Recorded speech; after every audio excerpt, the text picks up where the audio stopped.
Alright guys, welcome to today's video. I'm going to take the car apart again, pull everything out that way I can check what's going on with the transmission. The third gear is already gone, so I already know it's the third gear, but I'm hoping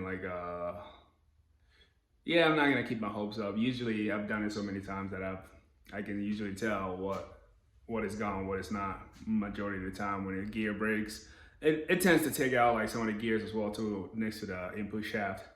So you have to be replacing 2 gears. So I'm not gonna keep my hopes up. I have 1 input shaft that's already damaged. I'm hoping I can be able to swap some of the gears, whichever one that's not broken with, and I can run along with that. If not, there's a local guy selling another transmission. I can go pick that one up.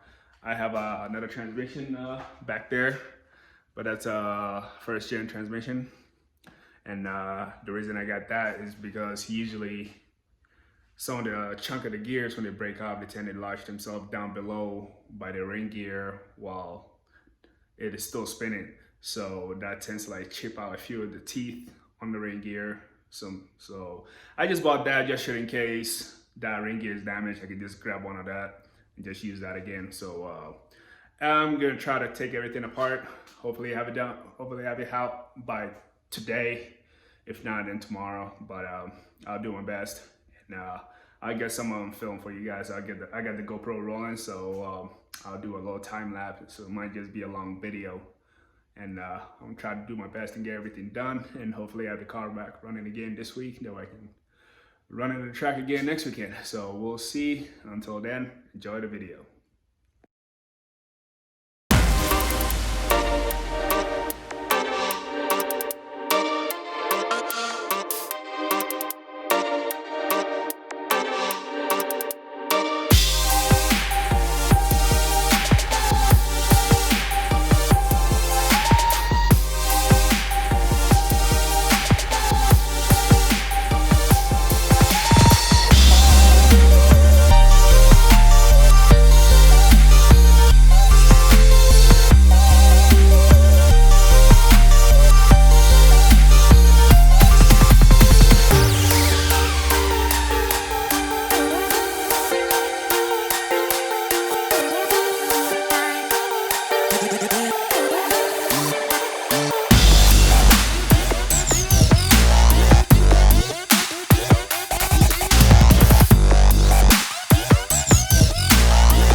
Got the case off, and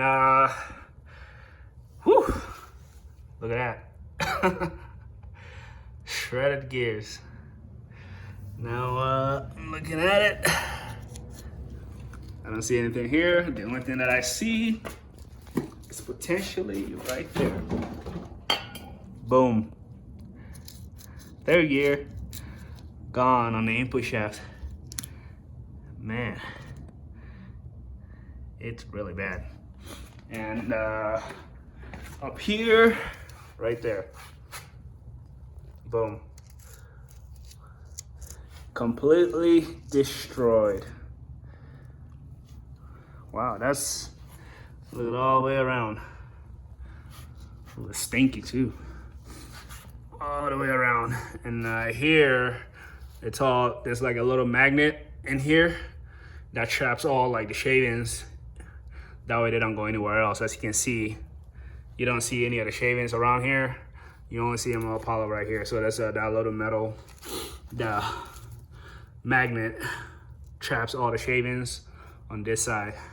But yeah, actually, that's the first one I've actually destroyed one of these. But as you can see what's going on with this, it broke itself. That's why it's spinning freely. But wow, these other gears are fine. So that's a plus. And I have a extra one of these. All right, so like I said, I have some extra parts laying around here. There's another gear stack over here. These are the 5th and 6th gear stack from 2nd gen. Same with this one as well too. And boom, here's the 3rd gear. I have one of these here, and another gear stack over here, which has 2nd, 3rd, and 4th on here and 1st. And another input shaft. This one is also destroyed, but this one was 4th gear, as you can see right there. I got the gears pulled out, and I've done enough to like really, it really wasn't a big deal for me. But anyways, I found some damage to the final drive ring gear, and some of the teeth were damaged from the gears breaking. I don't know if you guys can see it. There's one right there, and if I can see it spinning, there's another one right there, and another one right here, right there.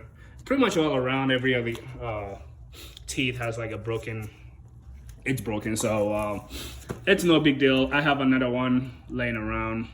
On top of that, I have another one inside the transmission right there that I can just pull right out if I needed to. But other than that, the 5th and 6th gear shaft, the final drive is fine. I've checked everything all around. I didn't see any damage on there, so that one is good. All the teeth are intact. It didn't damage anything over here. So the 5th gear shaft, 5th and 6th gear shaft is done. It's fine. But what I did notice is like the indent balls inside the collar popped right out, and I found a couple of them there inside here. I couldn't find the 3rd one. It's probably lodged up anywhere somewhere. Oh, there it is. You can see it right there in here. That's the 3rd one. But anyways, those goes over here and along the collar, and the collar locks it in place. What I'm going to do now is, since the 3rd gear shaft, input shaft was the one that was damaged, I have another damaged input shaft right here, but this one is only 4th gear. So I can press this 3rd gear out and replace it with that. Just put it on here, because this one has the 4th and the 5th gear is not damaged on this one. So pull this one out and replace it with this one. And then do the same thing for the 3rd gear, replace it with my spare 3rd gear that I have right here. So I've already went ahead and checked everything on the shaft. I didn't see any damage at all. None of the teeth were chipped or anything, so that's a relief. All right, so most of you have been following me for a while, and you guys know that I've gone through a few transmissions, like a few gears, a few years. So I just want to say, it's not the transmission's fault at all. These transmissions are really strong, and they're built very well. They can handle pretty much everything, and I mean everything that you throw at it, and they'll take it and go. And the only reason why it keeps breaking like that is because I've been using watt box for flat foot shifting, and the watt box is really aggressive when it comes to flat foot shifting because it cuts ignition. And when it cuts back on again, all the shock goes directly into the transmission, and that's what shreds the gear.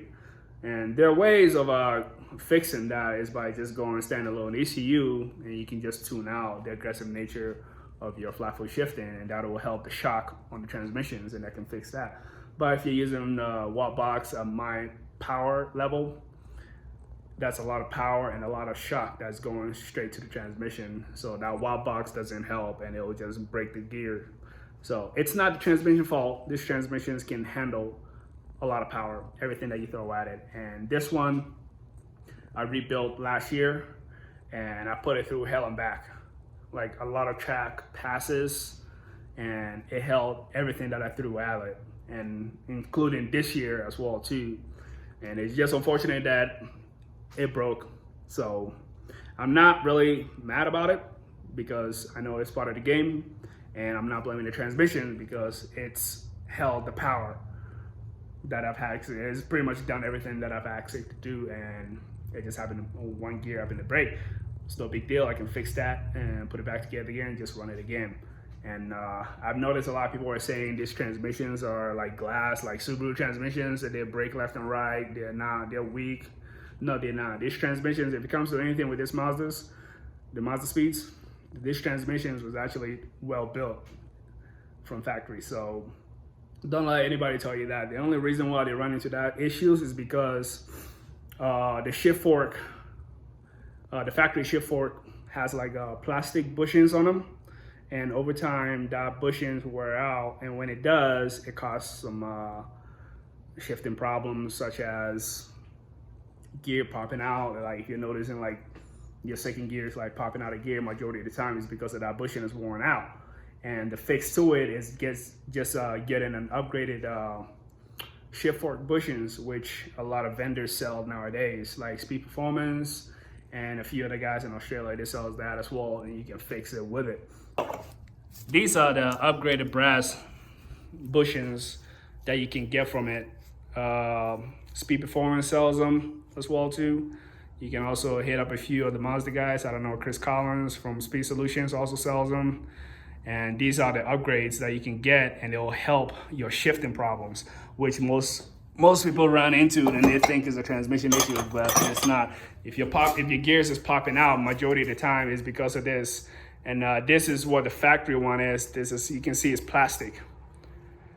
I left the fifth and sixth gear shaft. I didn't bother replacing that. I left that one plastic because I rarely go into fifth or sixth gear. So, and they're fine, so I didn't really bother replacing that. But what I did do was replace the first, second, third, and fourth. I replaced all of those with the brass bushings, and I've never had any shifting issue as well too with the transmissions. I'm gonna end the video right here and get everything cleaned up, and I'll see you guys on the next one.